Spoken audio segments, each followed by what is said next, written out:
They were the most feared men in Nazi Germany, a secret police force with no laws, no courts, no limits. They could knock on your door at midnight, and you would never be seen again. Neighbors spied on neighbors. Children betrayed their own parents.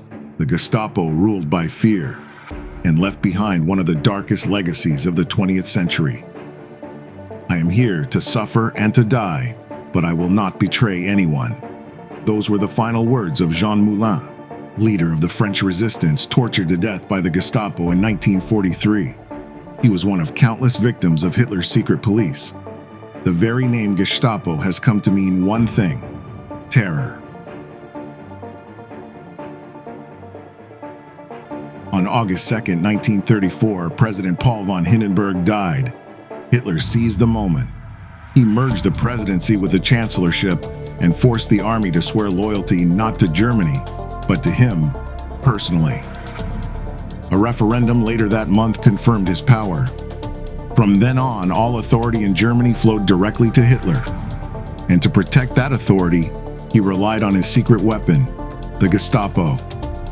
The Gestapo built a web of spies and informants. They kept files on ordinary citizens. They arrested without warning. They tortured without mercy. They killed without trial. The man who would later control them, Heinrich Himmler, admitted, "We do not expect to be loved by too many."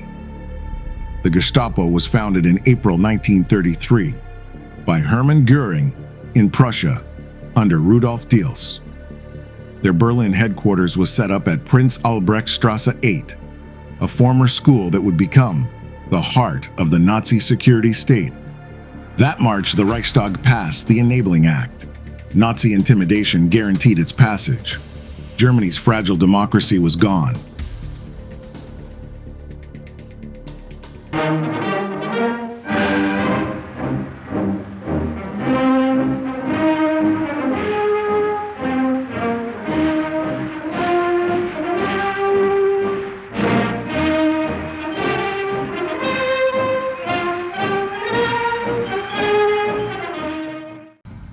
At first, the Gestapo wasn't a polished machine.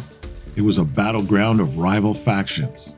The SA, Hitler's brown shirt stormtroopers, they had grown into a private army numbering in the millions. Rowdy and violent, they had helped bring Hitler to power. But now, they made him uneasy.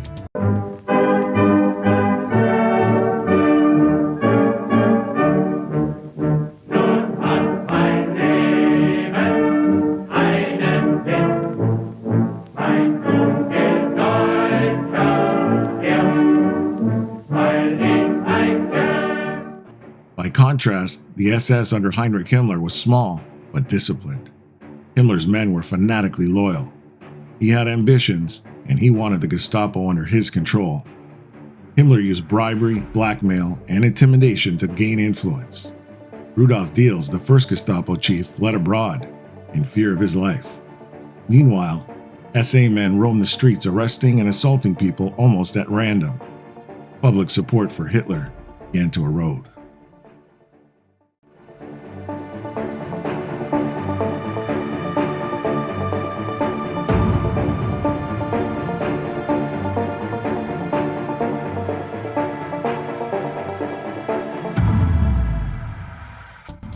In April 1934, Hitler handed Himmler effective control of the Gestapo. Himmler brought in his ruthless protege, Reinhard Heydrich. 2 months later, Hitler struck at the SA itself. From June 30th to July 2nd, 1934, the SS and the Gestapo carried out a purge, the Night of the Long Knives. Hundreds of SA leaders, including Ernst Röhm, were executed without trial. Political opponents and old enemies were also targeted. The killings shocked Germany, but many citizens felt relief that order had been restored. Hitler's power was now unshakable. By 1935, Göring had moved on to command the Luftwaffe. The Gestapo was absorbed into Himmler's SS empire.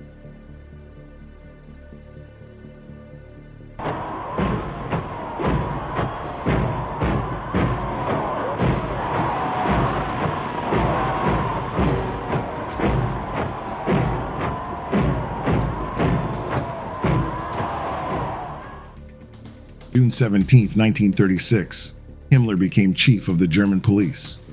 From that day, all police across Germany answered to the SS. The Gestapo was given sweeping authority. A law that year placed them above the courts. If the Gestapo arrested you, only the Gestapo could decide your fate. There was no appeal. Heinrich Müller became Gestapo chief and would remain so until 1945, when he vanished without a trace. The Gestapo itself was never massive. By the war years, it had around 30,000 officers. But its true power lay in its informants. Ordinary people denounced neighbors, colleagues, and even family members. Sometimes it was out of fear, sometimes spite, sometimes to gain advantage. Nazi youth groups encouraged children to place loyalty to Hitler above their parents. Families never knew if their own children might report them. Gestapo infiltrated every corner of German life. Workers who spread banned newspapers were jailed. Priests who spoke out were silenced with intimidation or smears in the press. In 1936, Berlin hosted the Olympic Games. Hitler wanted Germany to look respectable to the world.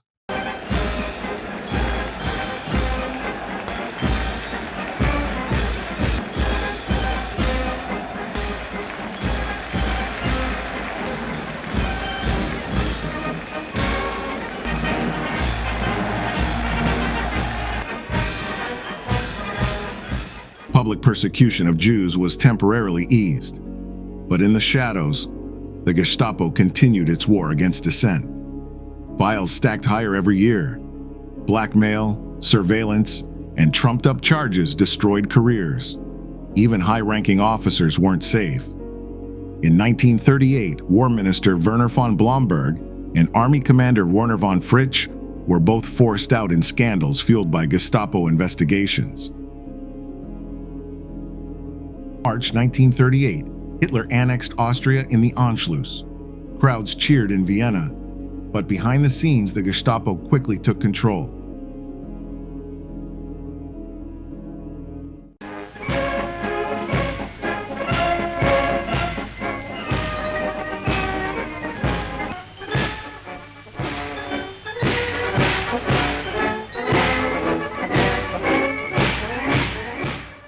Adolf Eichmann opened the Central Office for Jewish Emigration, forcing Jews to pay for exit visas.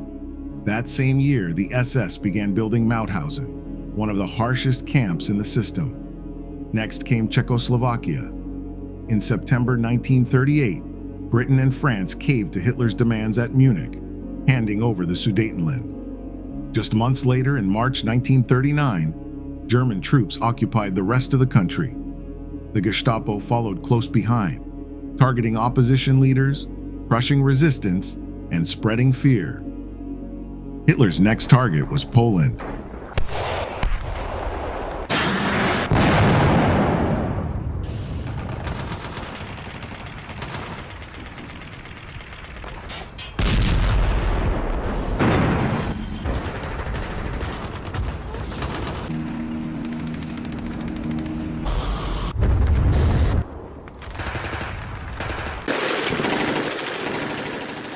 On August 23, 1939, Germany signed a pact with Stalin's Soviet Union, secretly agreeing to divide Polish territory between them.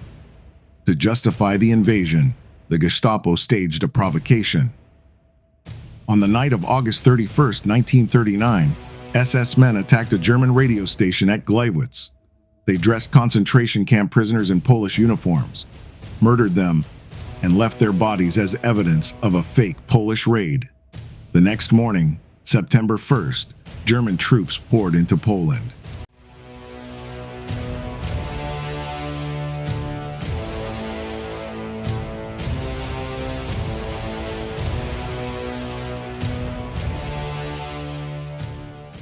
Weeks later, Soviet forces invaded from the east.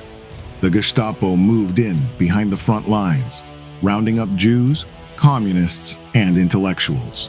Ghettos were soon created to isolate entire Jewish communities.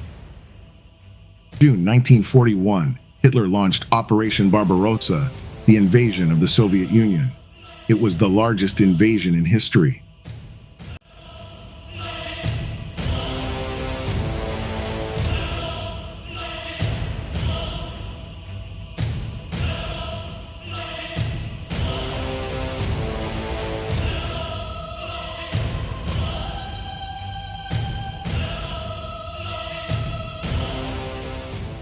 first, German armies achieved stunning victories, but behind the army came the Einsatzgruppen and Gestapo death squads.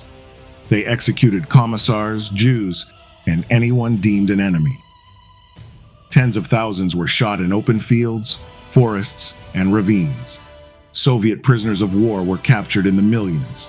Many starved, froze, or were worked to death. Meanwhile, inside Germany, Hitler's secret euthanasia program continued. Protests had forced it underground, but its doctors and staff had learned a new technique: poison gas. In September 1941, Zyklon B gas was first used at Auschwitz. It was seen as a faster, more efficient method of mass killing.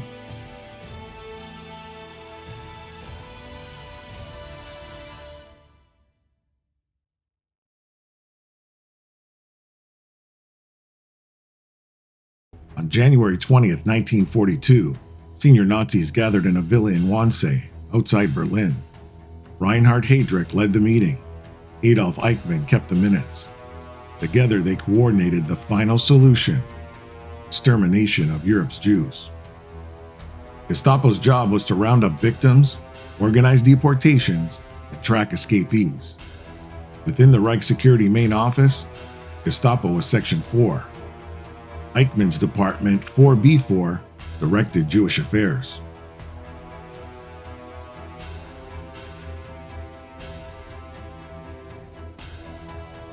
That spring, Heydrich was appointed Reich Protector of Bohemia and Moravia. He felt secure enough to travel in an open car, unescorted. On May 27, 1942, Czech resistance fighters struck.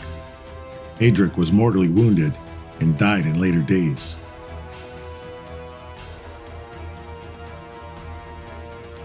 Hitler demanded revenge. The SS and the Gestapo destroyed the village of Lidice. Men were shot, women and children deported or murdered. Hundreds more executed. As a grim tribute, the extermination program in Poland was renamed Action Reinhard.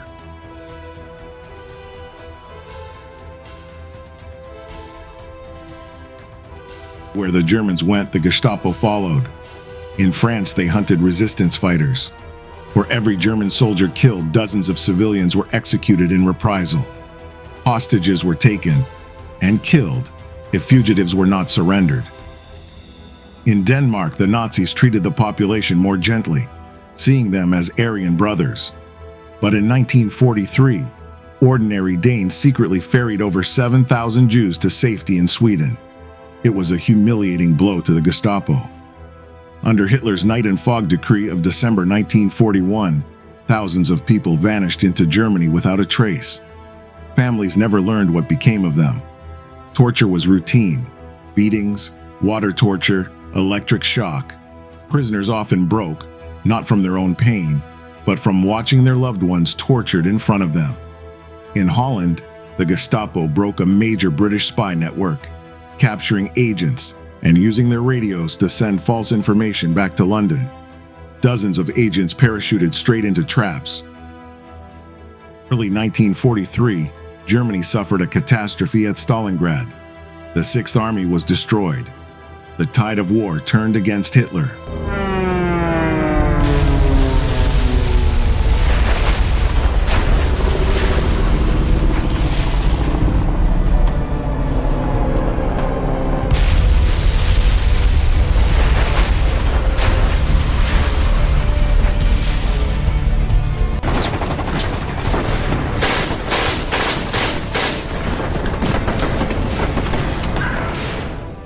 Allied bombers devastated German cities. Italy collapsed. The Red Army advanced west. Inside Germany, confidence crumbled. The Gestapo cracked down harder. Listening to foreign radio broadcasts or speaking of defeat could mean arrest. On June 6, 1944, D-Day began.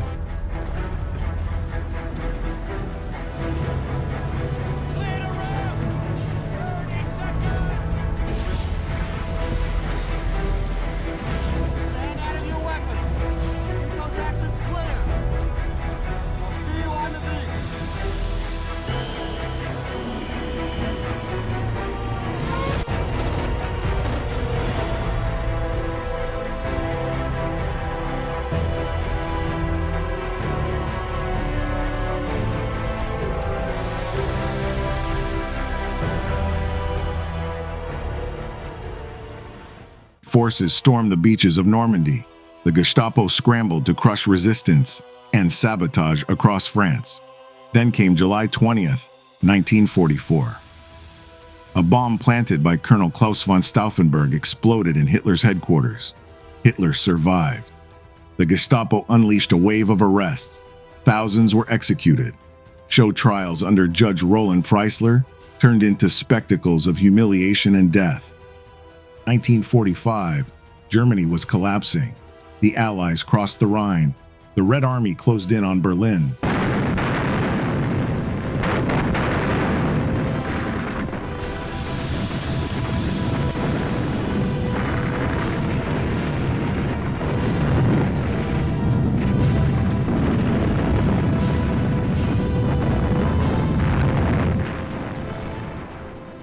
The Gestapo still carried out executions for desertion or defeatism.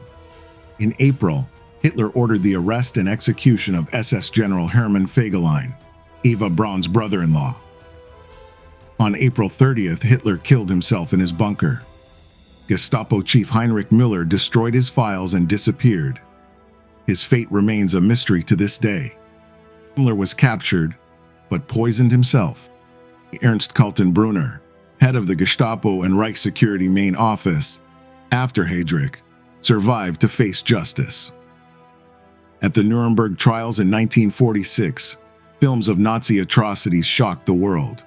Kaltenbrunner wept, lied, and denied responsibility. The judges were not convinced. He was hanged on October 16, 1946.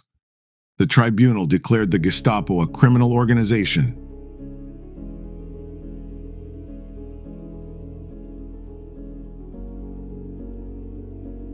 The Gestapo was more than a secret police force. It was the engine of Hitler's terror. It silenced opposition, spread fear, and carried out some of the worst crimes in history. Its story is a warning. When fear replaces freedom, when neighbors spy on neighbors, and when cruelty becomes law, no one is safe.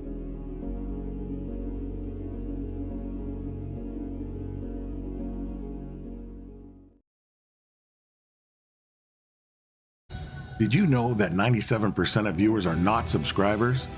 It can take weeks to research, edit, and narrate these videos. No AI here, but it only takes you 1 second to like and subscribe.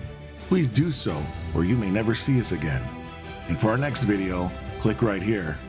Thank you for watching.